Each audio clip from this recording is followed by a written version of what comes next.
Namaskar and welcome to you all to this series of videos on Patanjali Yoga Sutras.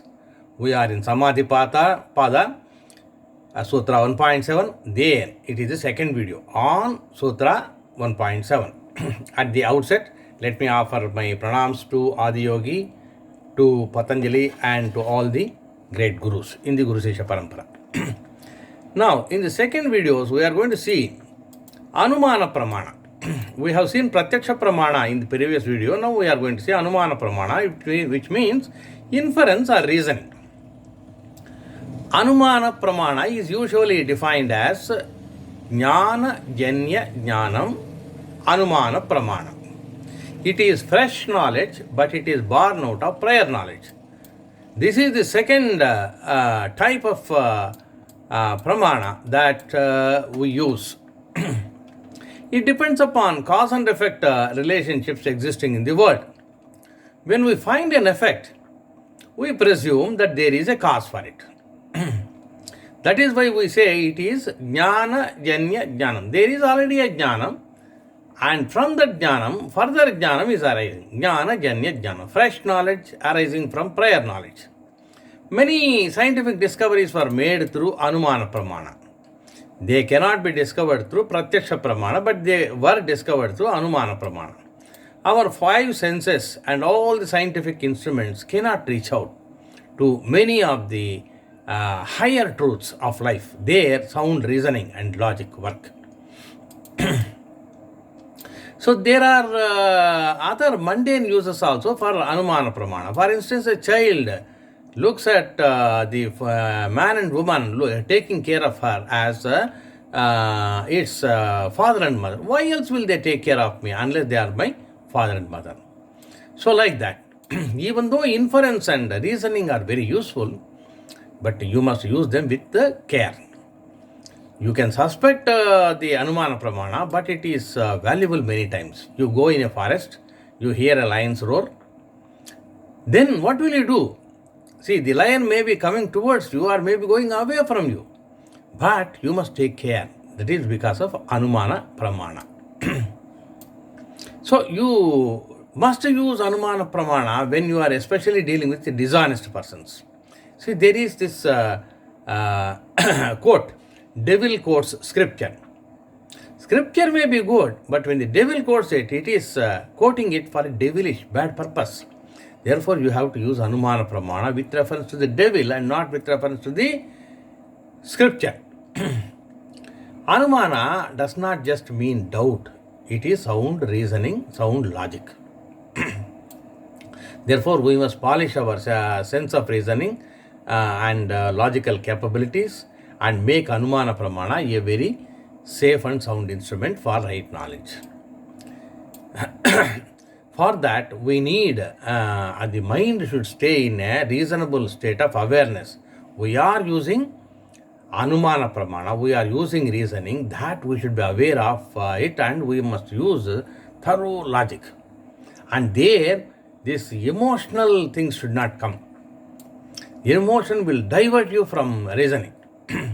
Logic and reasoning to result in right knowledge must be used from several angles, from several sides.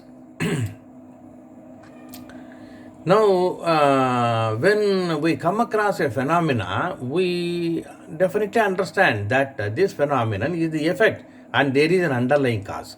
There may be one or two or more causes also. You must examine all the root causes in sufficient depth to get at the right knowledge.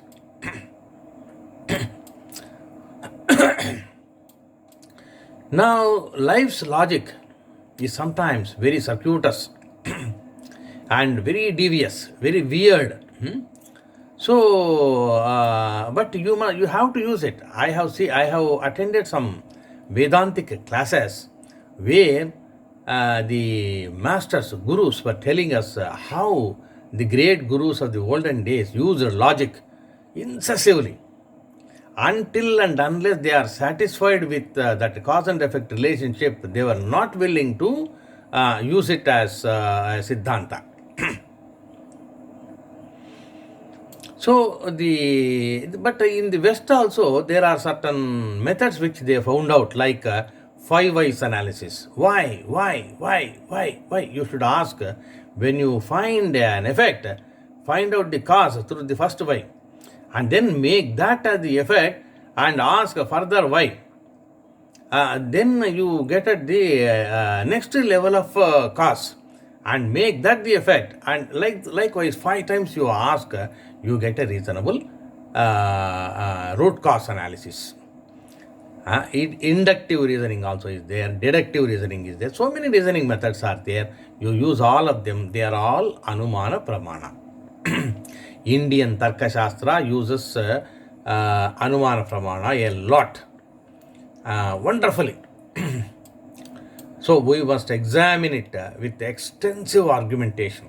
Then what you find becomes a Siddhanta, ultimate principle, derived from the logic underlying it. You must know the logic, you must know the Siddhanta. Knowing the Siddhanta, not knowing the logic only is the cause of many problems. Now you must arrive at the truth, the whole truth, nothing but the truth, truth unblemished. That's what the sage scientists were always trying for. And then, see, life has got certain types of aspects. 3 types of aspects are there in life. One, you may say, logical aspects. Now you can say this is logical aspect, therefore it is proved. When you find a cause and effect very clear, so that is logical. So the eyes are seeing something and it is just opposite to you. Your eyes are reasonably functioning well, then there is a cause, there is an effect, that is logical, there is no problem. Likewise, many things are logical. When you eat something, it gets digested, something goes inside, something goes out. That is logical. Now, certain things are illogical or logically absurd. A person who is not in the town, he has killed somebody, means it is absurd. But such absurd logic also is given sometimes by emotionally weird persons. Then there are certain other things which are supralogical. You can't prove them, but they exist. The love of a mother, the love of anybody towards anybody is supralogical. It exists. Love is a fact. But many times it defies logic. So, logical aspects are there, illogical aspects are there, supralogical aspects are there. Now, you have to go by either logical aspects or supralogical aspects. In yoga, as you proceed from one level to another, many supralogical aspects come into your own experience. It will not come into the experience of others, but it will come to your experience. It may not be true for the others, but it is true for you. You know it, but for others it is supralogical. So, yoga and many of its benefits are experimental, experiential, and existential. So, they are not illogical. They are not logical also. You can't prove them logically to the others. You have experienced it, that's it. It is supralogical. A sadhaka's experience is not experienceable by other observers by any other means. But modern scientists are testing sadhakas in laboratories and finding wonderful phenomena in them. So where pratyaksha pramana is available, anumana pramana may be not necessary, but that can be used as supportive. In yoga, pratyaksha pramana is available for the sadhaka. It may be available to a serious external observer also as anumana pramana. Sadhaka pratyaksha pramana, it is in his own experience. But for the other observers, it may be anumana pramana. It is not illogical, it is supralogical.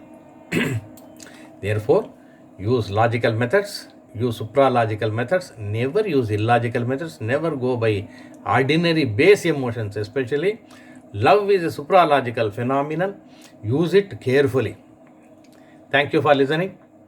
So this is Anumana Pramana. Next we will see the last one, Agama Pramana also. Now use all these things in your life. This is science. Yoga is absolute science. Thank you for listening. I will be back with you with the Agama Pramana.